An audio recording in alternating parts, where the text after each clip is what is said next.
আমার জানা মতে ১৬ ডিসেম্বরে মার্কেটে কোনো ভিড় হওয়ার কথাই না।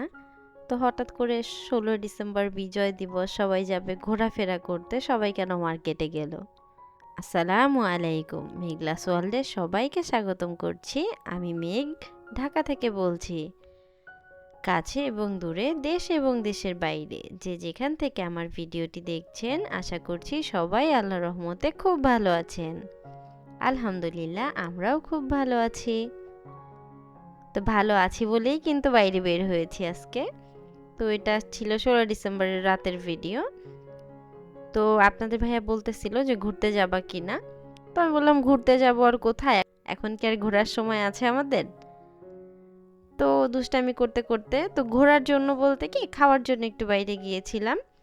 যে আমার দই ফুচকাটা খুবই পছন্দ। তো আপনাদের ভাইয়া যেহেতু বেতন পেয়েছে, তো উনি বেতন পেলে আমাকে এক প্লেট ফুচকা খাওয়ায়। যেদিন বেতন পায় তার পরের দিন নিয়ে যায়। তো এছাড়া যে খাই না তেমন কিন্তু না, এছাড়াও খাওয়া হয়, কিন্তু এইটা একদম মাস্ট খাই আমি। বেতন পাওয়ার পরের দিন রাতে এসে আমাকে নিয়ে খাওয়াতে নিয়ে যায়, সন্ধ্যার পরেই বের হয়। তো যেমন কথা তেমন কাজ, আজকেও গিয়েছিলাম কিন্তু ফুচকা খাওয়ার জন্যই, কিন্তু টোকিওর সামনে গিয়েছিলাম। তো আমি ফুচকাটা টোকিওর সামনে থেকে সবসময় খাই। তো আজকে যাওয়ার পর দেখলাম টোকিওতে যেই পরিমাণ ভিড়, মানে টোকিওর সামনে যে ফুড কোর্টগুলো বসে অতিরিক্ত ভিড় ছিল। সবাই মনে হচ্ছে ঘোরাফেরা শেষ করে খাওয়ার জন্য বসে পড়েছে। তো আমি আর খাইনি, বললাম যে আসো খাওয়া লাগবে না। আর যেহেতু আমি মুখ ঢেকেই খাবার খাই, তো ওখানে একটু বেশি মানে মানুষ ছিল, তো ওইভাবে আর আমি বুঝতে পারি যে আমার এখানে খাওয়া হবে না। তো আপনাদের ভাইয়া আর জোর করেনি, বললো ঠিক আছে চলো তাহলে। তো হাঁটতে হাঁটতে তো আমাদের এখানে যে ব্রিজটা হয়েছে, রিং রোডে যে দুইটা ব্রিজ করা হয়েছে স্কুলের জন্য, তারপর স্কুলের জন্য করা হয়েছিল। তো ওইটা দেখেছি কিন্তু ওঠা হয়নি, তাই ভাবলাম যে একটু উঠি। তো এই পাশ থেকেই কৃষি মার্কেটের এই পাশে নামলাম। তারপর বলতেছিলাম যে আসো একটু দেখি কৃষি মার্কেট যাই। কৃষি মার্কেট যেহেতু আমার বাসার কাছেই, তো হাঁটতে হাঁটতেই যাওয়া। তারপর গিয়ে তো দেখি এত পরিমাণে ভিড় যা বলার বাহিরে। ১৬ ডিসেম্বর সবাই যাবে ঘুরতে, সবাই পার্কে পার্কে যাবে। তো কেন ১৬ ডিসেম্বর সবাই মার্কেটে গেল আমি আসলে বুঝি নাই, আর বুঝতে পারিনি এতটা ভিড় হবে, আমি বুঝিনি। বুঝলে আমি কখনোই যেতাম না।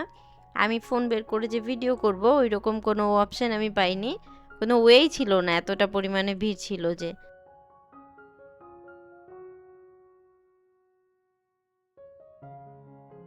তা আপনাদের ভাইয়া বলতেছিল যে আসো কি নিবা নিয়ে নাও।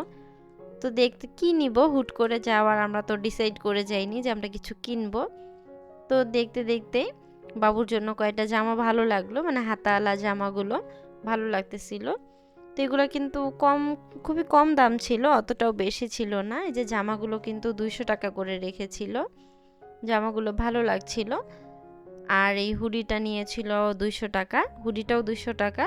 আর হচ্ছে জামাগুলো ২০০ টাকা, ২৮০ টাকা করে চেয়েছিল, তো ২০০ করে রেখেছে।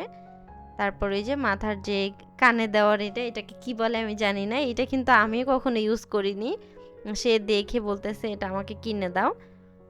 তো এই যে তার জন্য কিনে নিয়েছি। আর দুইটা প্যান্ট ছিল, তো ওখানে ওর দুইটা প্যান্ট আর জামা দুইটা মিলায় ৫০০ টাকা রেখেছিল।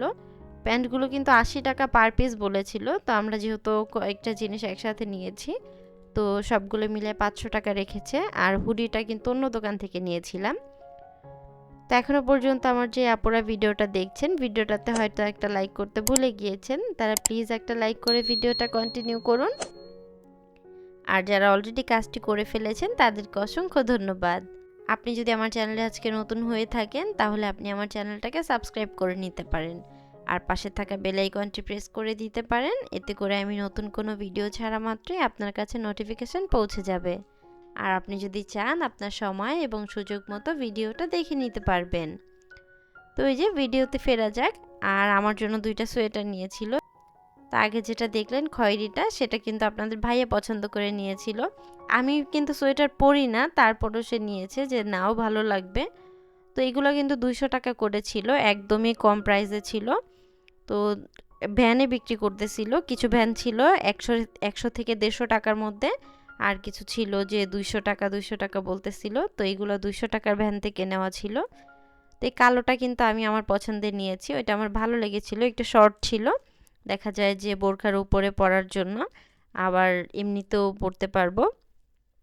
আর এটাও ছিল 200 টাকা, এটা আমার ছোট বোনের জন্য নিয়েছিলাম, ও যেহেতু মাসালে একটু হেলদি, এজন্য ওর জন্য এটা নিয়েছিলাম। এটা ভালো লাগতেছিল খুব। তো আমি নিয়েছি যে তেমন না, এই সোয়েটারটা কিন্তু সিয়ার পাপা পছন্দ করেছিল যে ও ওর গায়ে ভালো লাগবে।